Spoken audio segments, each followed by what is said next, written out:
It's just after 6 o'clock Pacific time. So thank you everybody for joining us. For those of you who don't know me, my name is Brenna Leftwich. I am an academic and industry relations manager with Aspen Dental Management, Inc., also known as ADMI.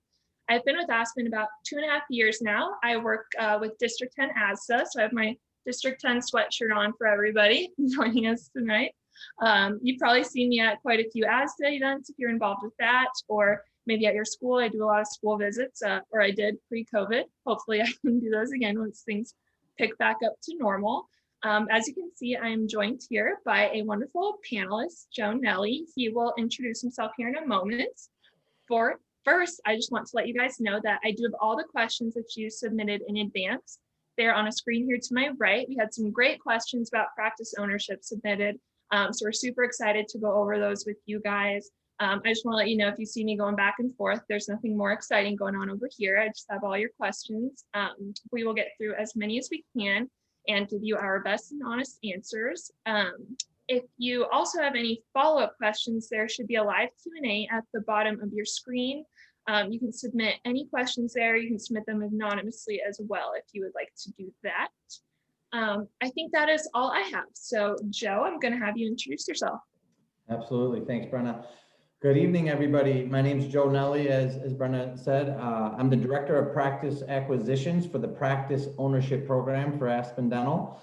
And I'll get into more detail about what that entails. But basically, I work with dental students, and then specifically when you get hired, associates and lead dentists, and help you on your journey to becoming an owner. And we'll talk about what that path looks like. So I'm involved with sessions like this. I'm involved when you get hired in your first month of training, in your third month of training. And then, we build a rapport, and over time, text, calls, emails, finding out more about the program and where you are, helping mentor and be a liaison for you on the business side of things as you become an owner, and then eventually helping you through the whole transaction process and helping you buy a practice. So that's what I do. I've been with Aspen for 4 years. I mostly work with our new owners, but over those 4 years, I've had multiple owners start with one practice, and now that I think my largest owner has 6 practices, and we have many owners that own more than that. But so I see you through as you grow as well into multiple practices. Awesome. Thank you, Joe. So we also might have our senior vice president, practice ownership join us. You'll see if he pops in or not. His name is Justin Colbrenner. He had some parenting, duties to do tonight, so he may or may not hop on. So if you see someone join us, that's who that is. But thank you for that introduction, Joe. As you can see, this is a practice ownership session, so a lot of ownership stuff we'll go over. All of your questions are about that, specifically ownership within Aspen Dental or practice ownership in general. We will cover all of that stuff. And like I said, if you guys have any questions during this that you haven't submitted in advance, feel free to throw those in the live Q&A. So to kick this off, I want to have Joe talk about what a DSO is. Just give a brief little description because we will use that term quite a bit. I just want to make sure everyone has an understanding of what a DSO is. Sure. So I think DSO, Dental Service Organization, can have a broad definition, but to me, what it means, we're Aspen Dental Management, Inc., as Brenda said, ADMI. So we're the management support organization to the dentists. So ideally, right, we have 850 offices in our network, or right about there. By the end of the year, we will.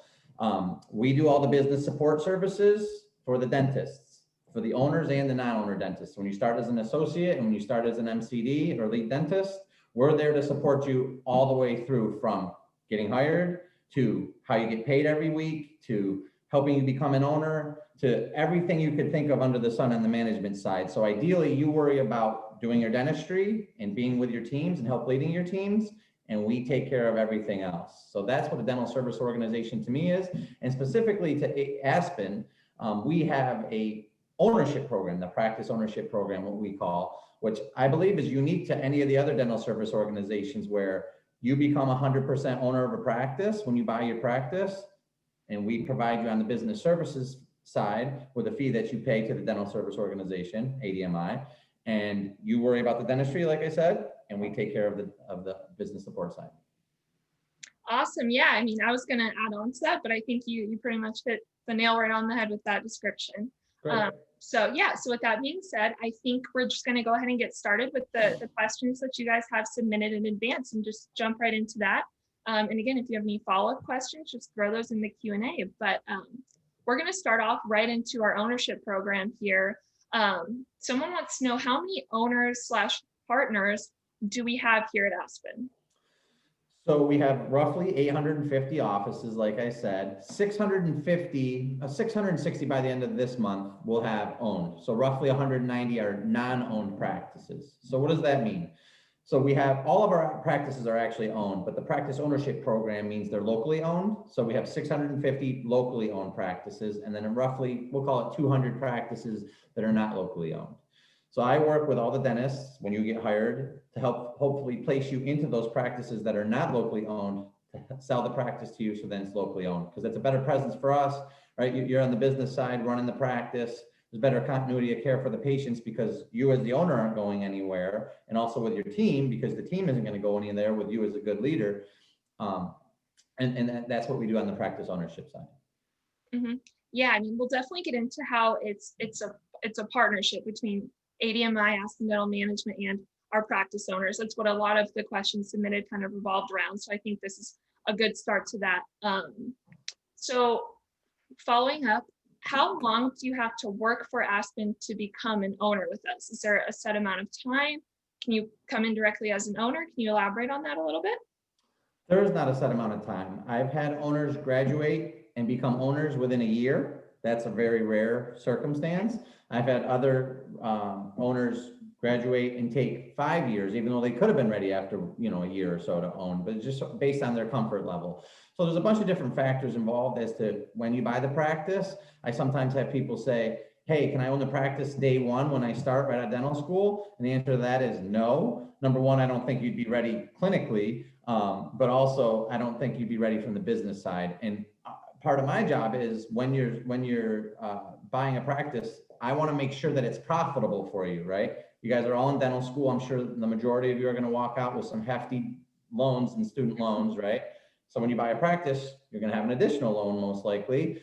And I want to make sure when you buy the practice that you're going to continue to make the money that you were making as the dentist. And in addition to that, you're making business profit on top of that, so you can pay off your business note and hopefully knock down some of those student debts as well. Mm-hmm. We did have somebody submit a quick follow-up question to that, actually. So we said there's no set timeline to becoming an owner, no certain amount of time. You have to work this many years before you can do it. Is there an average amount of time you would say that it takes somebody to become an owner? And specifically new grad, that's what they wanted to know. Like, I guess, how long would you think it takes somebody who just graduated to become an owner on average? Well, let's talk about the steps. Usually a new grad comes in with no dental experience and starts as an associate dentist, so not the lead dentist. And they'll usually come into that role for 6 months to a year or so, right? And then they'll graduate to become a lead dentist where they feel comfortable to run the practice, run the team, and clinically sound to run the practice as the lead dentist.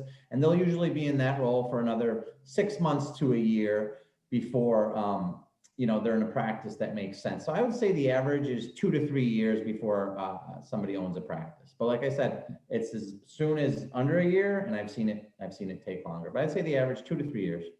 Mm-hmm. Yeah, and like you said, there are a lot of different factors that play into someone becoming an owner. I mean, confidence level, skill level, location's a big one, opportunity's a big one, which are all things that we'll dive into a little bit more as we go into this. But so in your introduction, you said, I think one of the owners you work with owns 6 offices was the most. Somebody wants to know, is there a limit to how many offices that a doctor can own within the network? There is no limit. The limit's really up to you. So I didn't answer this question actually for the first question. We have 180 owners in our network and about 110 partners in our network. So, and we have 650-ish owned practices. So if you just do the math, 650 divided by the 180 owners we have, it's roughly 3 to 4 owners on average that our practice owners own. Of those 180 owners, roughly half of them own one to 2 practices. And probably about another half of them own, 3 to 5 practices. And then some of our larger owners are 6+, with our largest owner owning 27 practices. So it's really up to you and your abilities as a leader and your comfort level to own one practice or to be able to grow into as many as you want. There is no limit. Wow, 27 practices. That's definitely a lot.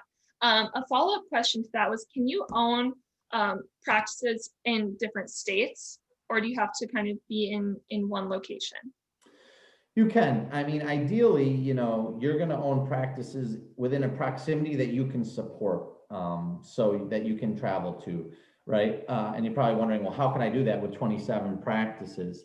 Well, you'd be able to do that with minority partnerships, which we'll get into a little bit longer. But we do have one of our owners that owns 27 practices. He actually owns 6 practices up in the New England region, and he owns 21 practices down in South Carolina. So he spends the majority of his time down in South Carolina. He started up in New Hampshire, but it was kind of where we started is the Northeast, so it kind of became saturated up there. So he wanted an opportunity to grow, and we needed somebody to help us in the state of South Carolina as we were opening and growing that market.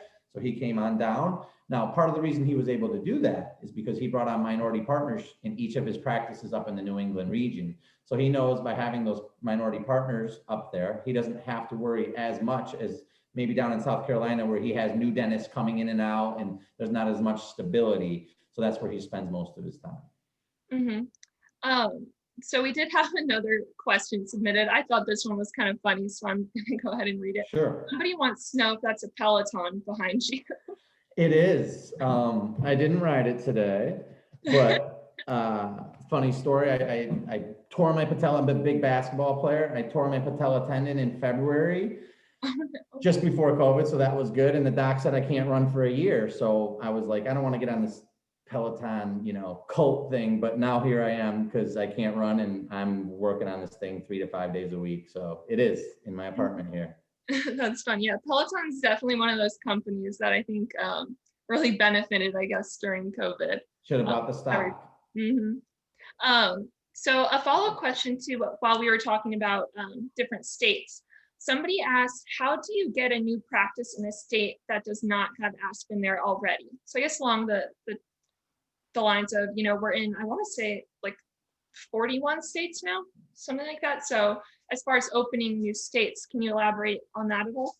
Sure. So we're in 43 states actually so far. So we've just grown into 43, just going into California, and now we're going into Colorado.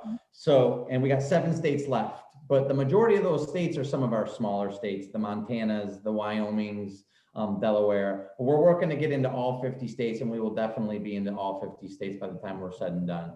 So if you want to be in one of those new states, it's like Colorado. You can imagine how many people wanted to go to Denver, right? And we're just about to go there next year. And I'm sure a lot of you are like raising your hand right now, like, how can I get to Denver? Like, I'm ready to go to Denver right now. It's usually what we've done is when we open up a state, our ideal is to open it up with experienced dentists. So we're moving a dentist from the Northeast again, and she's in Massachusetts, Dr. Tappy. She's been with us actually for 5 years. She took a little bit longer than the average I talked about, but she raised her hand and said, hey, I've worked under an owner for X number of years. I feel, like I can run the office on my own as I have for the last number of years, and I'm ready for ownership. So we worked with her to get her out to the Denver market. She's going to open up our first office as the owner, and hopefully going to be able to grow into some practices in and around there as well. So the same thing would be for you guys. Once you come in, you work ideally for a practice owner or running a clinic on your own. Sometimes there's some advantages to that as well. Learn clinically, learn the business side, and improve yourself as a leader and a partner with us. And we would look to do the same with you. Yeah, I mean, I would say that my best advice is if we're not in a state that you want to be in, get your foot in the door within the network, because that'll give you a much better opportunity to move to the location you want to be at when it opens. So I think that's probably the best advice that I could give somebody in that regard. And to add to that, 43 states, and we're going to be in the next 7 within the next couple of years. Well, am I too late to the game? Absolutely not. So we've got 850 or so offices, and we did a trade study, I think it was last year, that we haven't tapped into a lot of markets. If you look at a lot of the Aspen Dental offices right now, we started in a lot of rural areas. We're just now going into the Denvers, into the Phillies, closer into the Atlanta areas, Houston, Dallas. So we got opportunity based on this trade study for at least to double from here, if not 1,000 more offices. So there's going to be plenty of opportunity over the next several years to, if you want to become an owner with us, to have that opportunity. Mm-hmm. So I'm glad we brought this up because it kind of jumped the gun on the next question I was going to ask, which was, are there plans for future office expansion? And if so, where do you see the most growth? So I think we've talked about office expansion, obviously. But I guess where do you, being the expert on ownership, where do you see the most growth in this market, in this industry? Sure. So I'm heavily involved with the real estate team. So we have a whole real estate team that's part of our dental service organization that looks at real estate across the country. They're looking at demographics from age, race, population, and they're looking for the best retail spots we can possibly go to open up practices that make sense with the demographics. So we open up because of COVID, we're going to end up opening about 60 offices. But we would have opened up more if COVID didn't happen. Next year, our plan is for 85 offices, and we plan to exponentially grow from there. The year after 90, the year after that 95. So we're not stopping growing anytime soon. So that's for sure. But also, like I said, we're mostly in the rural areas, and the rural areas that can support it based on demographics, we're going to grow to. For instance, Gainesville, Florida, we have an office there. It's not, metropolitan or anything, but they're seeing, 12 new patients a day, and the wait to get in the office is 13 days. So we know that there's plenty of demand, and we need another office in Gainesville, Florida. So we're opening up another office in Gainesville, Florida. But on top of that, there's plenty of markets in the big cities that we haven't gone to, the Chicagos. We're opening up our first office in Metro Chicago, Philly, heavier in the city of Atlanta, Dallas, all those cities we're going to be hitting as well. Mm-hmm. Yeah, there's definitely a lot of thought and planning into where we're putting our offices and why they're going there. So like you said, we have an entire real estate team that is finding the prime location for where our offices are going to be located. A few more questions in the Q&A here. How do you get new locations? Is it owners who sign on with you, or are you buying out a lot of locations? So I get calls all the time. I got one today, actually, from a dentist in Michigan that said, hey, I want you to buy our practice. And that's actually not part of our model. Some of the other DSOs, I believe like Heartland and maybe even Pacific, do that. They buy existing private practices, throw a different name on the door, and hire dentists to work in there. Ours are all de novo, from the ground up practices. So we're going to either take over an existing building and retrofit it with Aspen, or a lot of times build a brand new building in a prime location, next to a Target, Starbucks, etc., where there's heavy foot traffic, and build it from the ground up and hire dentists to work in there or own it. Mm-hmm. Yeah, I think the running joke is that if there's an Aspen Dental, there's a Chipotle nearby. Yeah, we didn't have Wi-Fi in the offices for a while, so everybody was always stealing either Starbucks, or there's usually a Verizon store next door, and just stealing everybody's Wi-Fi from everywhere else. Mm-hmm.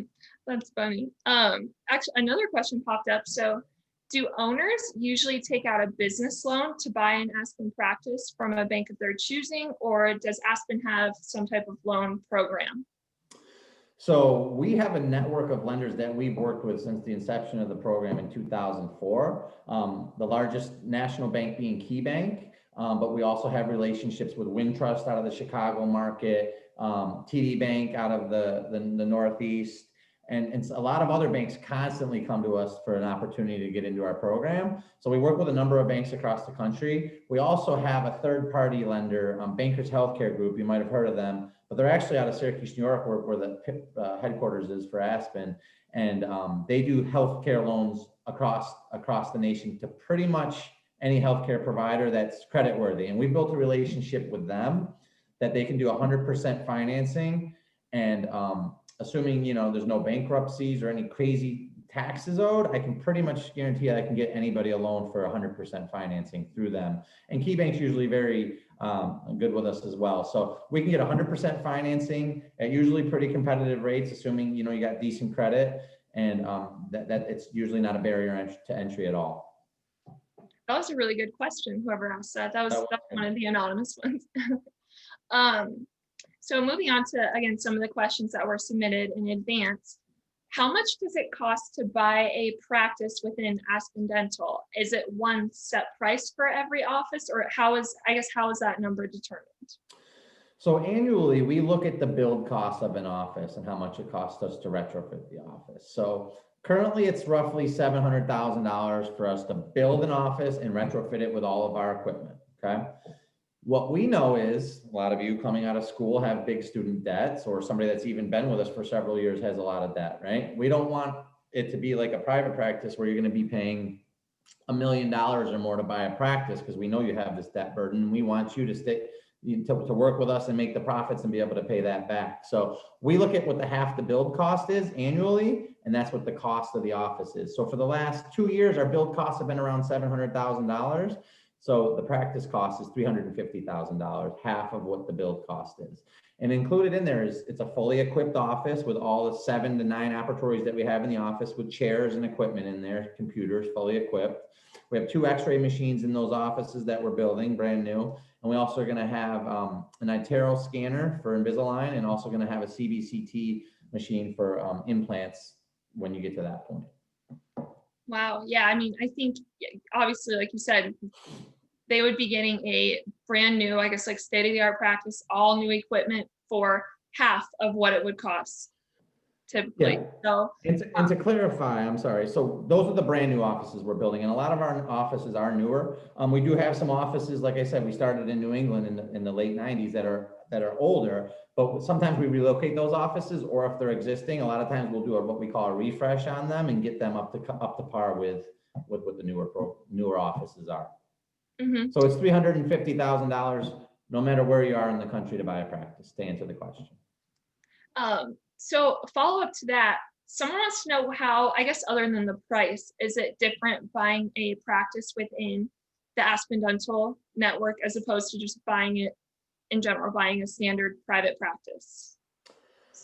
So from what I hear and what I've done a little research, a private practice, so an average average Aspen Dental practice does about $2 million a year in revenue. Okay, and on that $2 million a year in revenue, it's $350,000 to buy that practice. For a private practice that's doing $2 million in revenue, right? From the stats that I've read, it's $750,000 to $1 million plus to buy that practice. So, it's a lot cheaper from what I've heard, and others that I've worked with that have come from private practice and bought with Aspen. They're usually pleasantly surprised at the $350,000 purchase price, and actually say, how can you do this, compared to the whatever amount that they paid to buy the private practice, which I would say is easily $750,000 plus. Mm-hmm. And to add on to that, aside from price, I mean, when you're purchasing a practice, there are a lot of, I guess, variables that go into that. And we have the support to help you buy the practice. Like we have a Joe Nelly and a Justin Colbrunner, an entire practice ownership team that is designed to help you guys purchase and own your own practice. So I would say that's one of the biggest differences, is the support that's provided to get you to an ownership position. Absolutely. I used to wonder why my private practice owner growing up that I went to, and I actually still go to him sometimes, just because I've known him for so long. I shouldn't Aspen dentist too, right? I go to both, but my mom's good friends with him. He's only open 3 days a week. And I asked him one time, why are you only open 3 days a week? And he said, because the 2 other days I need to worry about the business side. So he's got to worry about how he gets everybody paid and take care of payroll. And he's got to worry about how he's keeping up the doors open, advertising, all that stuff behind the scenes that ADMI takes care of for our owners and dentists. Mm-hmm. So sticking on the topic of, I guess, finances of the office, financially speaking, does the office need to be producing at a certain level before it's available for purchase? Or I guess, how, from your perspective, how do you go about that? Yes, and the reason for that is I don't want you to buy a practice that's not profitable. Because like I said earlier, you got enough loans as it is. I don't want you to go in the hole more. Because ultimately, if you lose money in a month after all the expenses and doctors are paid, you owe that money back to Aspen. So part of my job is not only to talk to you on these calls and when you get hired, train you more on it, but once you get to a point where like, hey, Joe, I want to own this practice. Can we talk about it? I'll show you a profit and loss statement and say, yep, Well, you did $150,000 last month in revenue, and you would have barely paid your bank note on this revenue, just as an example, right? And okay, great, you did it 1 month. Let's see that consistently for at least a couple of months, ideally 6 months, 3 to 6 months, before you feel comfortable that, anybody can have a good month, right? But then if there's a bad month, up, down, up, down, up, down, I don't want you to be, held responsible for the loss. So to answer your question, yes, we want to make sure we see a certain level of revenue and profit for your benefit to make sure that, you're able to buy into a profitable practice and hit the ground running right from the start. Mm-hmm. Yeah, I mean, it's a partnership. The better you do, the better the company does, and vice versa. So we definitely want you to do well. Nobody would have you buy into a practice if it's not going to benefit you. That doesn't benefit anybody. Absolutely not. Yeah, so I think that was a great answer you had for that. Somebody wants to know, what does the owner of the office, or practice owners, what do they pay Aspen Dental Management in return for the business support that they provide? So I guess, what is the split within the business partnership? So there's a fee that you pay monthly to Aspen Dental, and it's roughly 20% of your revenues. There's variables to that, but I'd say on average, it's 20% of your gross revenue that gets paid to Aspen in the expenses. And then as the owner, you're 100% responsible for the doctor costs, so you pay your doctors. When I say center expenses, everything in the center expenses is every other overhead cost in the business except for your doctor costs. So the fee that you pay to Aspen is 20% roughly of your revenue. Mm-hmm. And then to follow up on that, a question that I get at schools almost every lunch and learner presentation that I do is, what percentage do the owners actually own? And I think people are almost kind of mind blown when I say they own 100% of the practice. So, I think most of the time you'll hear there's stock options or 49% ownership. But if you want to add anything onto that, Joe, about completely owning the practice. Absolutely. So that is the biggest question that I get as well when I'm talking to prospective dentists to work for Aspen. And my challenge to you is, as you go through this process, right? Any of you is going to look at Aspen or another dental service organization or another private practice, and I would ask them, what percentage owner am I? And take big note on that. So as Aspen owner, you're 100% owner of the practice. And then, like I just said, every month you pay a fee to Aspen to manage that business. So you form an LLC or professional corporation when you buy the practice. You get an attorney that go through the ADMI agreements, and you physically buy that practice.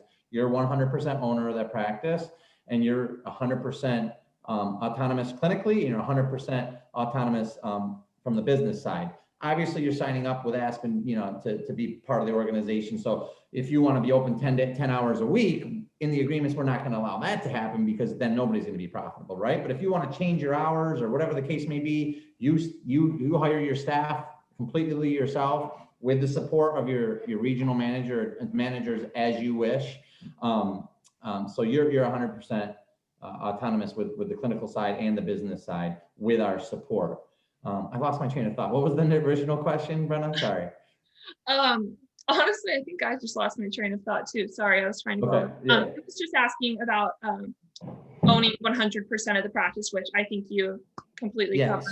So and then when you go to some of the other DSOs, sorry, Brenna, I've heard from other DSOs, you're a percentage owner. And if you really look at it, you're actually not 100% owner of anything. You're a minority partner in the business actually owning that. Or I've heard you get 10% of the hygiene revenue, and that's how you get paid your money. So I would be careful when you're talking to others, and just kind of fully understand where the ownership program is all about in comparison to a private practice, or even with Aspen, like I just explained. Sorry to cut you off, Brenna. No, that's good. And I just want to add on to that by saying, you brought up a really good point. I think within dental school, I know that the term, corporate dentistry is thrown around quite a bit. And I think it's really good to bring up that all of these DSOs are different. I think people hear that term DSO and they think that you can't own or you can't do this, and they're all kind of the same. They're all complete individual separate businesses. So, Aspen Dental, you can't compare it to the Heartlands in the Pacifics of the world. They are all completely different than each other. So I'm glad that you brought that up. And before that, we were talking about the fee that the owner doctors pay, and somebody just asked that again. And you said it was overall 20%. Yeah, so it's roughly 20% based on how much revenue and how your expenses are. So I see some months where owners are paying 12, 13% of revenue, and some months when they're paying a little bit higher because their expenses are higher or whatever the case may be. But I'd say on average, it's roughly 20% of what your revenue is. Mm-hmm. So that's good. There's not like, I guess to elaborate on that, what people want to know is there's not one set number you're paying every month. So it's a set fee after the expenses come out. So depending on how your expenses come out, it's revenue minus your expenses, and then you pay a set fee out of that money. And it turns out to be roughly 20% of the revenue. Mm-hmm. Okay, that's perfect. Thank you. Yep. Another great question here. Do you notice that most owners just own and do the business side of things, or are there owners that continue practicing dentistry in addition to owning the practice? That's a good question. So what I find is it's all over the board, but for the most part, even the owners that own 27 offices still have the itch to do dentistry. So they still are involved in some capacity, whether it be mentoring and training their dentists and, you know, being chairside with them as they're training one of the new dentists that's coming into their 27 offices, or they take on a specialist role because they want to do all the oral surgery in the office because that's what they love, and they like bouncing around to their 3 or 4 offices to take care of that. So most are in, you know, somewhat clinical, but you know, when you get up to 27, you know, 10, 15, 20 offices, you're worried more about who's involved with your teams in taking care of the business side, I would say, than worrying about the clinical side of things. Mm-hmm. Thank you. Sorry, now I lost my train of thought. Somebody wants to know, can a dentist who signs on to Aspen as a 100% owner eventually sell that practice back to Aspen if they wanted to? Absolutely. And that's another benefit of being an owner with Aspen. So you're 100% owner of the practice when you buy it. So that means you receive 100% of the proceeds when you sell it. I had a dentist in the New England region that I sold a practice to 3 years ago. She paid, you know, I think the build costs at that time were less. So I think she paid, you know, $300,000 for the practice. Well, she had to move back to Korea for some family things.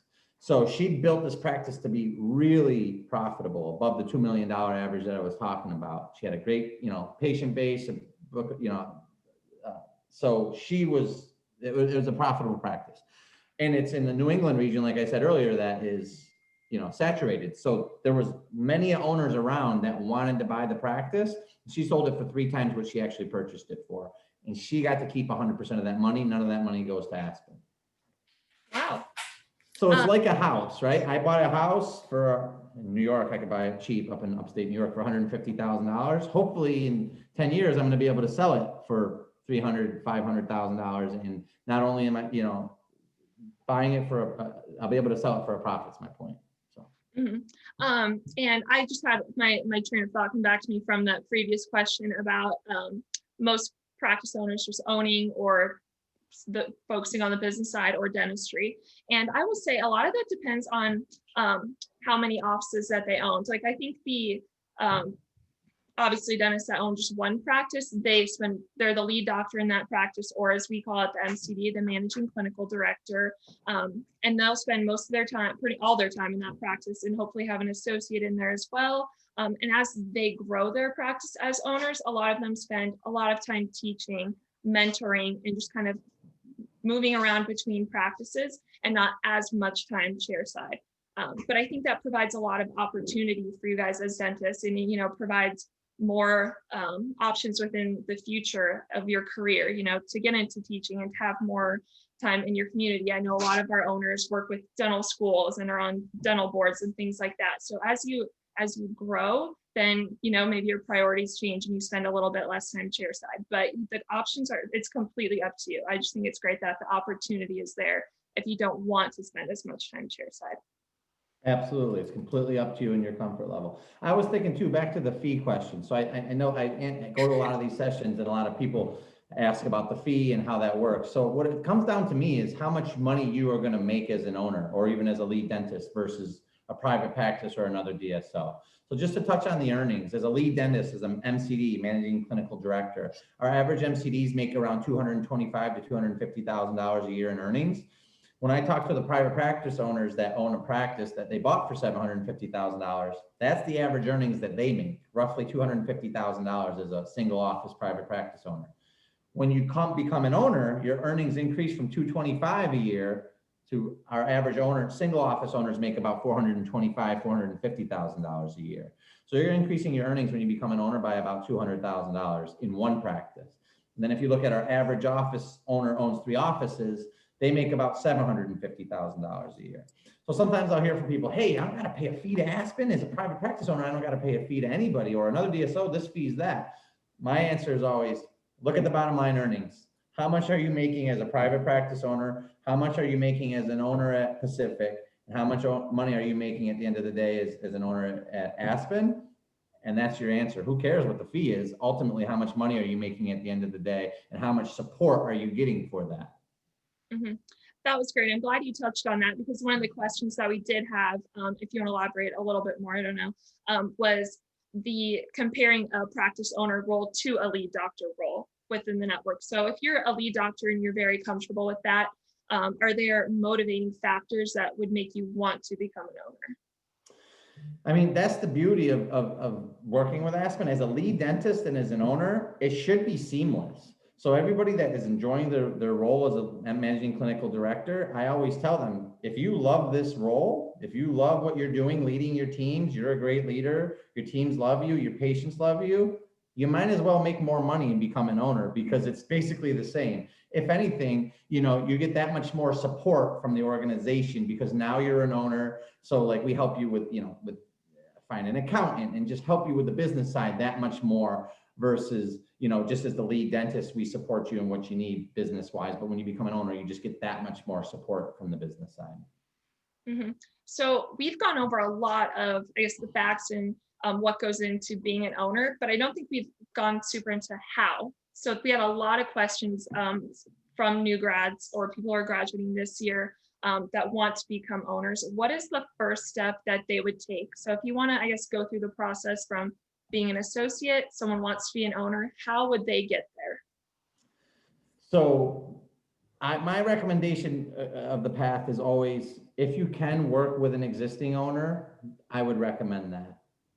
Or if you cannot work with an existing private POP owner, learn as much as you can as a lead dentist in the practice that's not owned to eventually become an owner of that practice. So coming in as an associate, the beauty of that is you're going to have a lead dentist in the practice. Sometimes that's the practice owner, or sometimes that's a lead dentist that's been with us for X number of years.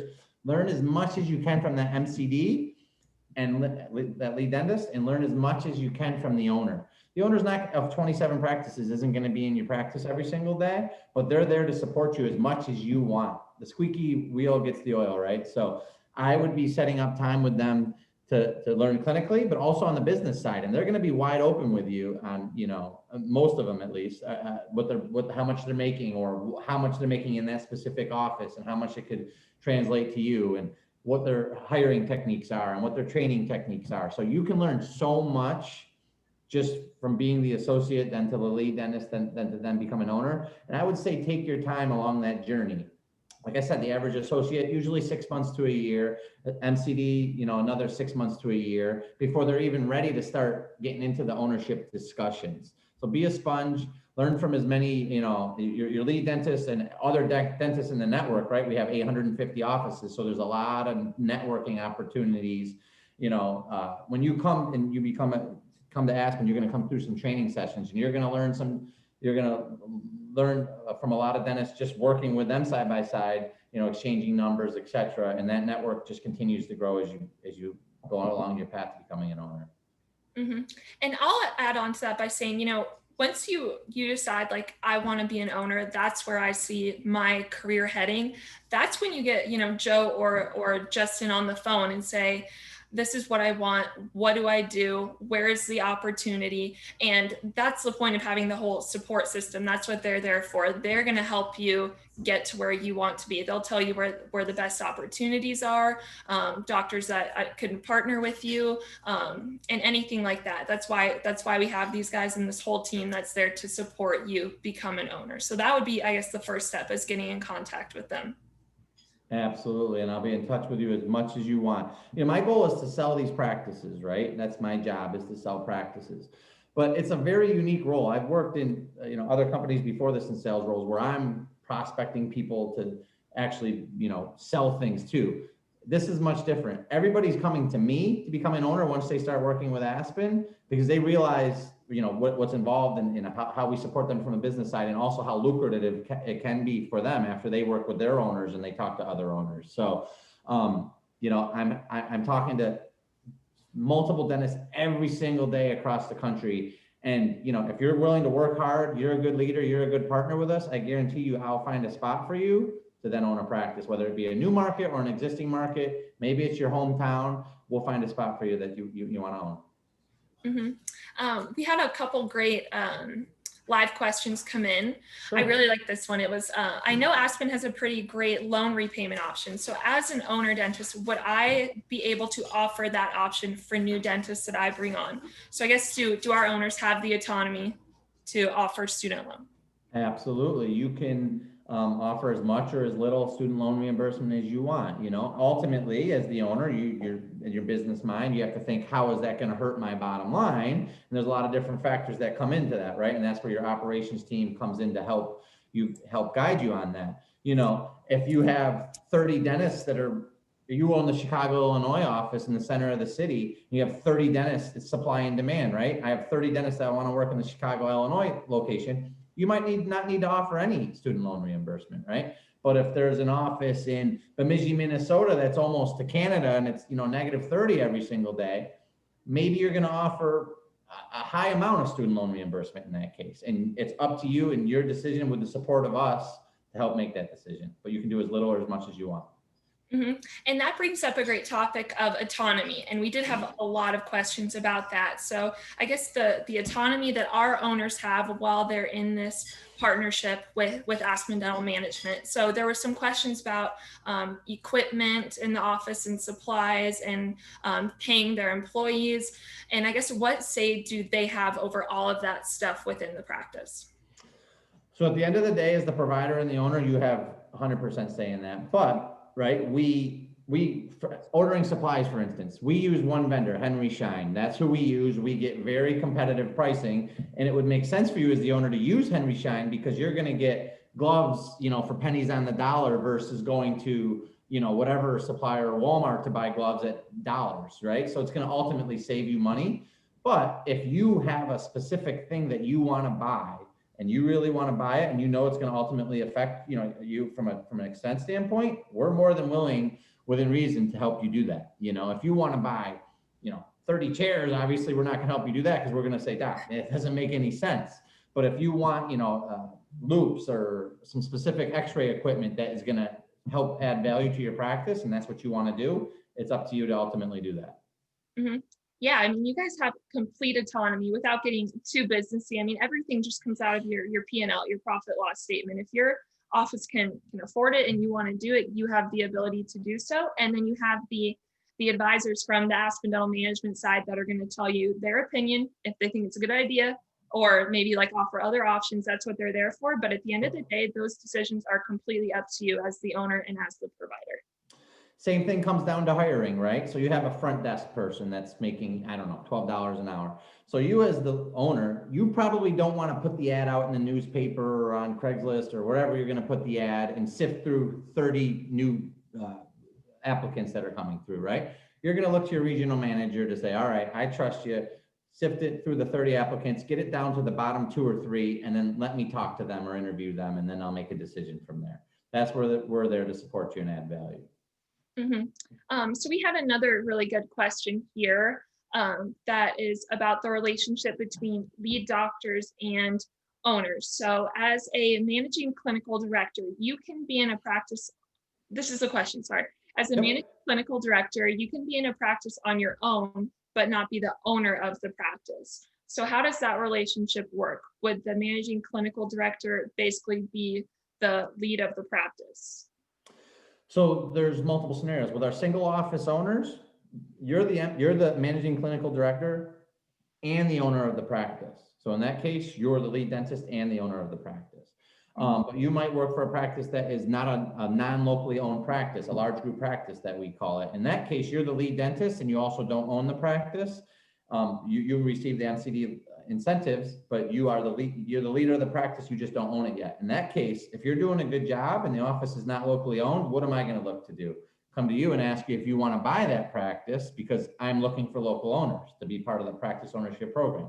In that case, as the lead dentist, you're going to work and you potentially going to buy that practice. And then ultimately you'll be the lead dentist and the owner of that practice. If you're a owner of multiple practices, you might not be like we talked about earlier, you might not be practicing at all, and you have all your lead dentists working in each of your offices, and you're just kind of overseeing, training, helping with the business side of things. So that's kind of the difference. Does that make sense? Yes, it did. I think that was great. It was a really good question. Sorry if I read that kind of wrong. But yeah, so it definitely just depends on where you're at. Like you said, most of the ones that own multiple practices, some have a home office that they practice in, and have, trusted MCDs in their other offices that they work with. And I mean, that's where you get into partnership opportunities, which we'll elaborate on here next. But we had one more question submitted in our live Q&A right now. And this was, what does your 10 years look like with Aspen, or your next 10 years look like with Aspen? So I guess thinking ahead with the ownership program, where do you see the expansion in the future? So like I said earlier, we have 1,000 practices, let's call it, that we can still grow into. So the practice ownership program is picking up from here for sure. And we're going to have to, my goal is to get all these offices owned. So I got 1,000 plus the 200 that are not locally owned today to sell. So there's going to be plenty of opportunities for you guys to buy, and that which gives plenty of work for me to sell. Along with that, one of our fastest growing segments is our minority partnerships. So not everybody wants to be 100% owner of a practice. They might want to be in their hometown or a place that they're not going to move from that is already owned, and they're okay with not being solely responsible for owning a practice. So we're growing our partnership segment of the business quite a bit. I think we added 50 new partners last year alone. So in that case, there's already an owner of the practice, and you're going to be the lead dentist in the practice. You're doing a great job, and that owner is most likely going to own multiple practices, and they want to retain you, right? They don't want a rotating door of doctors leaving, and they know that you have an ownership interest. They're going to work with you to help you buy them into that practice. So you pay them a dollar amount to buy the practice. Ultimately, it's between you and the owner. And then what you're going to ultimately share in is the bottom line profit. So you're going to still receive your lead dentist earnings that you earned before, but on top of that, say it's a 40% partnership where you're a 40% partner. You're now going to receive 40% of the profits on the bottom line. So there's a lot more of those going on as our owners continue to grow as well. Mm-hmm. So that brings up the question I was just about to go over. How is that percentage of partnerships decided? Is there a set percentage, or is that up to the current owner? Can you elaborate on that a little bit? Yeah, it's up to the current owner. Again, you're 100% owner of the practice as the owner. So it's really between you and that partner as to what percentage you do. I will say on average, the average is about 30% to start. And you can, structure it any which way you want. If you want to add a growth clause, whereas if you do well, in the first year, maybe it increases 5% a year after that, right? It's usually the highest you can go when somebody has when the practice owner has a loan on the practice is 49%, because with the bank, they have to, for their loan, they have to be still majority owner. But once they pay that bank loan off, you can be 99.99% partner in that practice. So there's no cap on it. And it's ultimately up to you and the owner as to how you decide what that percentage is and what the buy-in amount is. Mm-hmm. So another question here is the business agreement between Aspen Dental and the practice owner negotiable, or are there set terms that the doctor must agree on?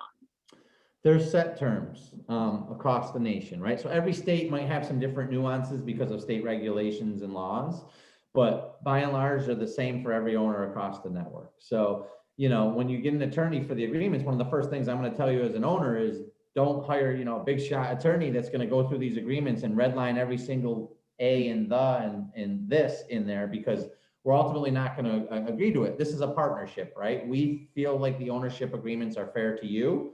And there's termination clauses for us as Aspen Dental to protect us. Say somebody, turns to alcohol abuse, right? We have to be able to protect the brand and protect our offices and our patients to be able to terminate that doctor, right? On the same side, there's a termination for convenience clause in the practice. So if you don't want to be an owner anymore, you can actually, withdraw from becoming an owner at some point in time as well.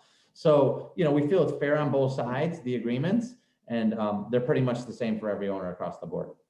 Mm-hmm. Awesome. So let's say that an owner's office is not performing as well as they would like it to be. How would Aspen Dental Management handle that situation? So I guess this kind of leads into what kind of support would Aspen provide to an office that I guess really needs it? Yeah, so we've had that happen. I mean, we're not batting 1,000 on everything, right? Not every owner is successful 100% of the time. And a lot of times when I'll see that happen is not usually with the first practice, but usually when owners grow into multiple practices, because like we talked about before, you're great as a lead dentist in one practice, you're going to be great as an owner because you're already doing it.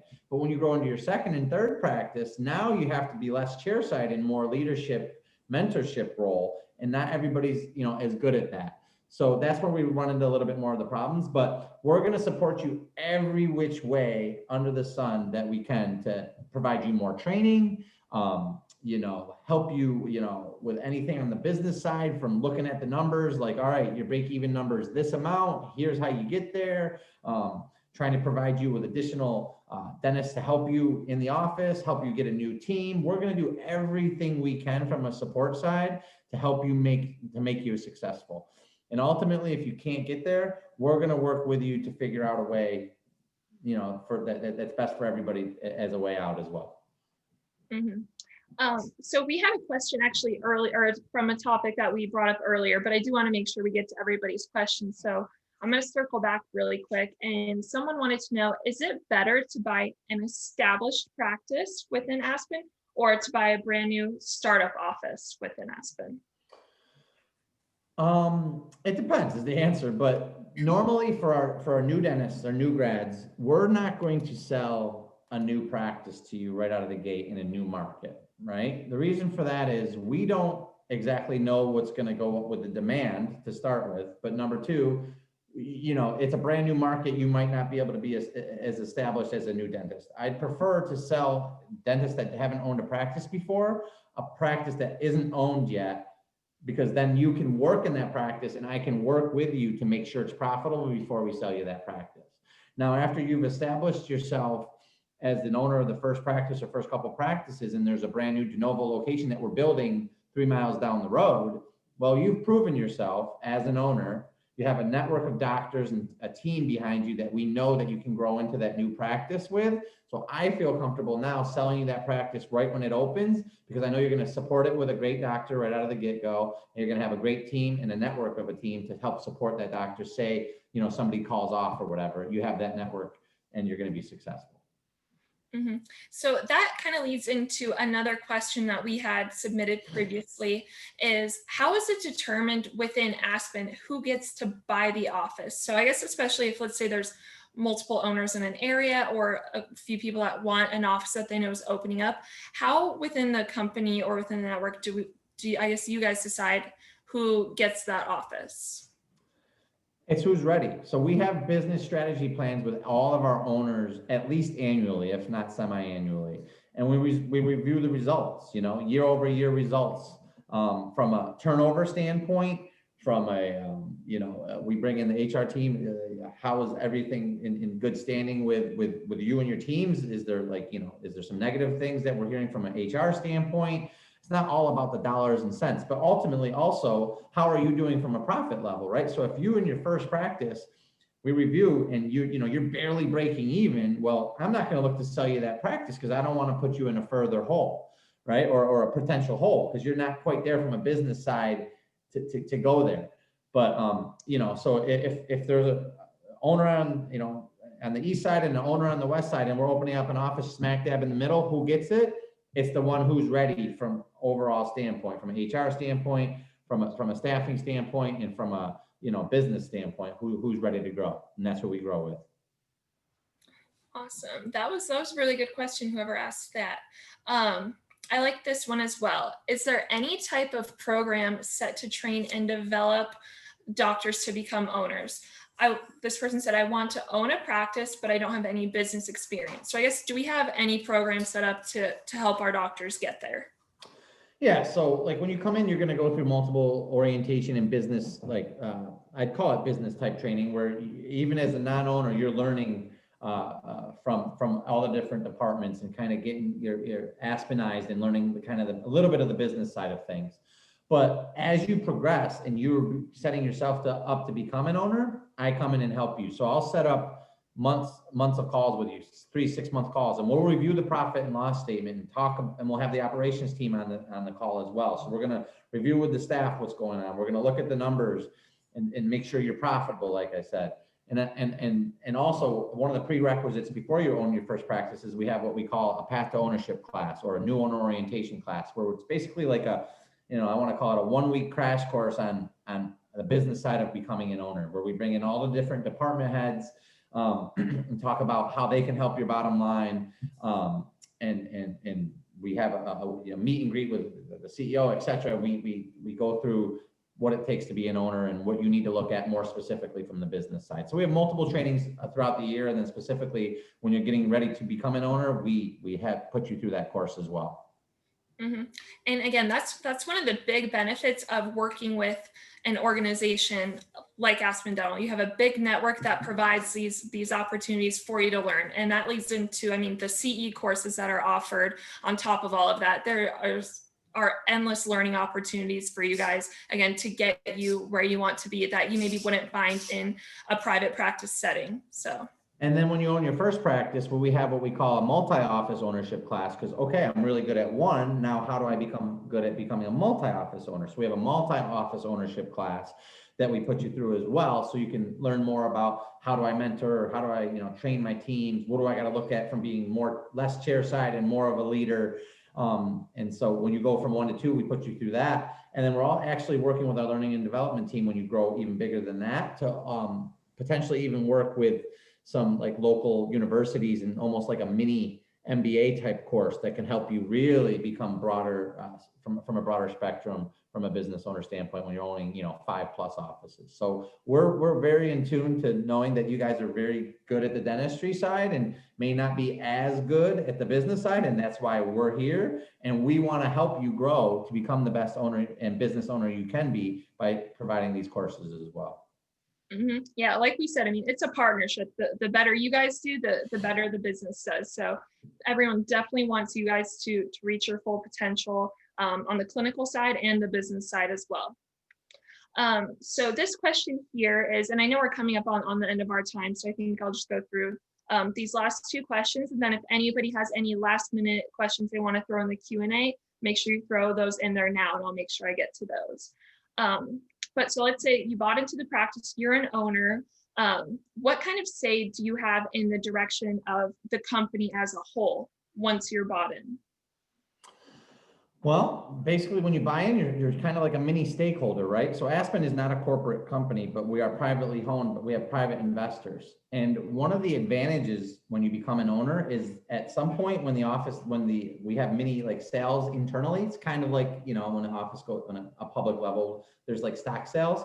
It's kind of like that. You can buy in to becoming some shares in that private equity. So you actually then kind of become in a mini sense an owner as well, and so you're tuned to the overall business doing better, because ultimately in the shares that you have as a private equity investor, you're going to ultimately your money's worth more that you have invested as well.